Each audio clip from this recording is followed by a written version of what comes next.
Good morning, good afternoon, good evening, wherever you are. I'd like to welcome you to this tutorial where you will watch me, Olivia, fill out the application for the EIT Digital Master School. My recommendation is to start at masterschool.eitdigital.eu. When the application is open, you will have a link there to click through to our application portal. And that is what you see on my screen. First, you will need to create an account and then you can log in. That will take you, once you click through Master School, to this landing page. What you'll want to focus on is here under My Application. You'll see My Application and then the year. And I do not have a current application to continue. If I did, I would see that here. I'm going to start a new application then. Yes. Once you create the application, you will then land on this page. There are several tabs going across the top, which are different pages that you'll need to fill out. To look a little different because you will not have these three tabs. You'll have 0 through 6.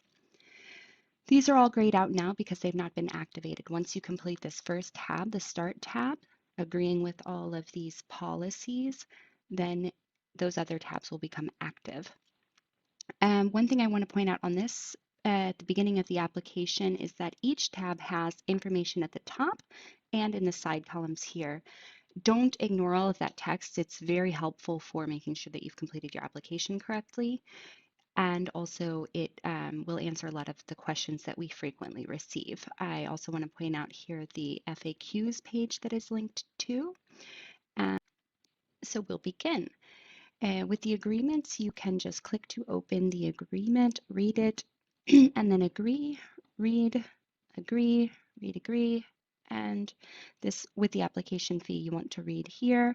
Once you submit the application, it is not truly submitted until we receive that application fee, which we do have to receive within a specific deadline after the submission. All that information is found here.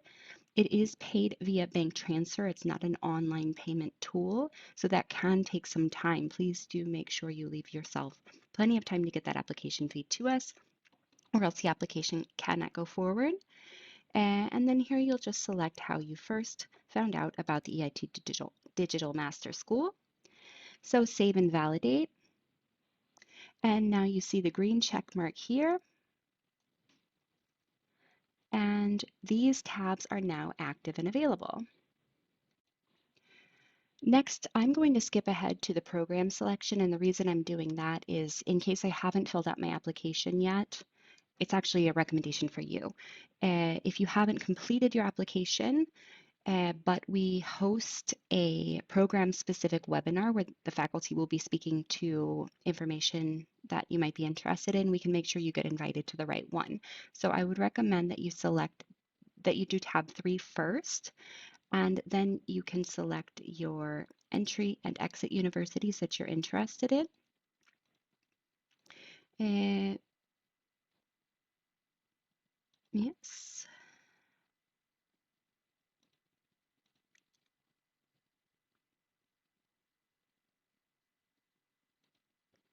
Okay, and yes, I'm open to other alternatives, so I'll save and validate that.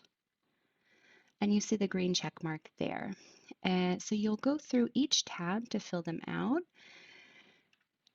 and then save and validate so the green check mark appears. Once the green check mark appears on tabs 0 through 5, you can then click the final submit button. It will not work now because not all tabs are validated. The follow-up tab is not something you need to fill out, but I'll talk about that later. Let's start with the personal data. You'll need to upload a color copy of your passport, which also includes the expiration date. So do check that that's showing in what you attach here. So you select the file and then press upload. Now it's attached to the application. You see this green indicator here. It does take 2 steps. Type in your passport number, all of your personal information going down. You'll choose whether you're a citizen of the choose your appropriate citizenship here. And then that does need to reflect what you've uploaded there in your passport or ID. Update the rest of your information, nationality, etc., contact information, save and validate. yes, the name that I wrote is what appears on my ID that I've uploaded. And that's important because when we send your official documents, if you do receive a study offer, it does need to match so that all of your paperwork can be smooth. Next, I'll go to previous education. And here you'll select your bachelor's degree. And then to locate your university, search by a keyword in the English name and then choose it from the list. If you don't locate that, you'll want to choose other or not in the list, and then you'll have an option to type that in. You do also need to enter the country, duration. There's a special note on how to identify the duration, entry year, and graduation year. Then you'll need to fill out your application, or I'm sorry, your GPA or your grade. And we need the scale that it's on so that we can calculate to see the rate. If you do have a master or another degree, you'll enter that information here. Other education and working experience.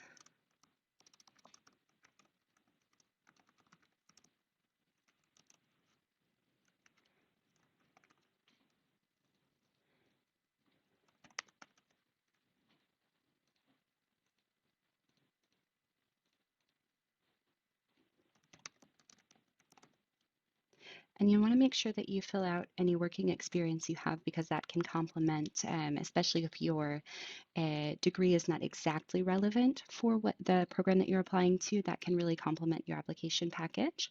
So save and validate that. You'll see a green check mark there. English proficiency. There's a lot of text on this page. It's important to read so that you understand, especially if you don't have one of the generally accepted tests. These three listed here are generally accepted tests. That means that they will allow you to apply very broadly to all of our partner universities offered within the program. Uh, Even if you don't have one of these tests, you can still apply, but you'll need to read a little further to make sure that the partner universities you want to apply for do accept the level of proof that you do have about your English proficiency.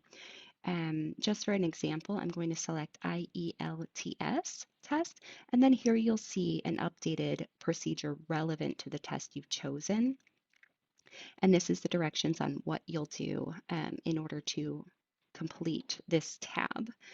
I am applying with what is actually considered a generally accepted waiver. Because my degree was taught in English and in a select list of countries, I will have a general waiver. If you have a degree taught in English, but it is not within that list of countries, then you need to read a little bit further to see if that's which universities that will allow you to apply for. And so, because I've chosen other, here I see that I need to write waiver from degree country, which I've written there, enter 0.0 as my score, and then upload the proof here. And then again, you need to click upload even after you select the file. I'll save and validate. Done. So I'm going to move on to EIT Digital Support. Yes, I would like to apply for the EIT Digital Scholarship. And then here, will be additional applications for additional funding if we have some partners. These are what was in our application from 2022. These aren't yet updated, so when I click on this, it will disappear because it's not valid for this year. But if you see any of these you want to apply for, and I recommend that you do, you'll click Edit and fill out the application and then save each one. You can skip this step and come back to it even after you submit your application, and I recommend that you do that. If there's nothing here, you just skip it. This tab, you can update at any time. So that one's done. Documentation, this is one that is probably what slows most people down because there is so much to attach here. Please see this video where one of my colleagues explained all of the required documents. And then once you have them prepared, you will select them and upload them. Oh, I don't need that one. That one's not required, so I'm not going to put that in.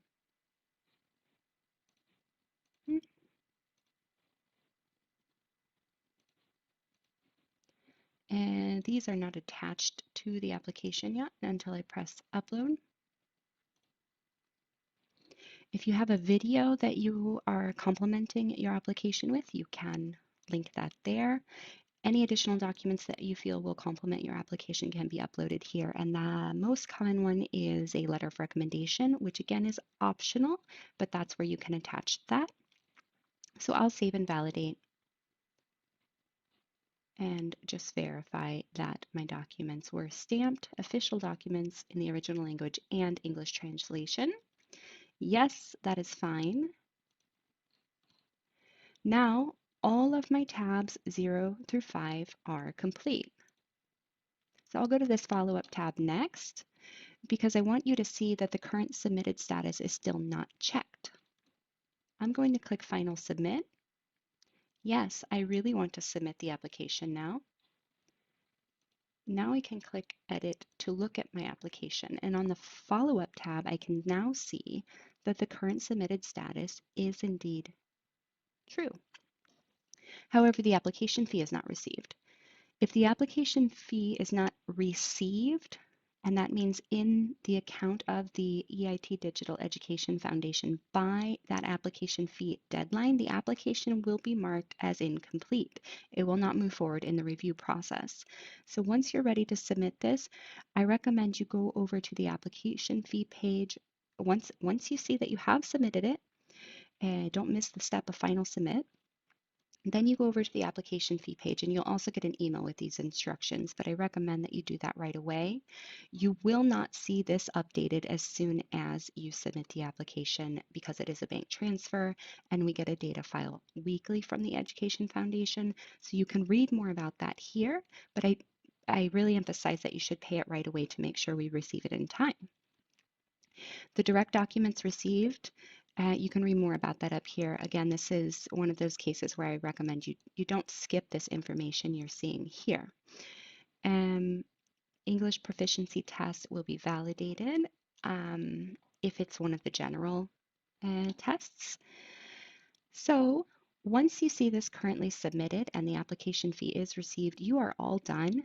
You can still come back from time to time to check on this tab here and update if there is a new scholarship to apply for. We usually do send out emails if there's anything relevant. And then if you're still very interested to see, you can check the next steps in FAQs, which is what might be interesting to you if you do receive a study offer, if you're interested to be prepared. However, at this time, once the submitted status is true and the application fee received is true, you are finished submitting the application and then you will receive the results within the dates stated on this official timeline. So thank you for this video. I hope it's helpful. And I'm sorry, thank you for watching this video. I hope it's helpful and welcome with your application and I wish you very good luck. Take care.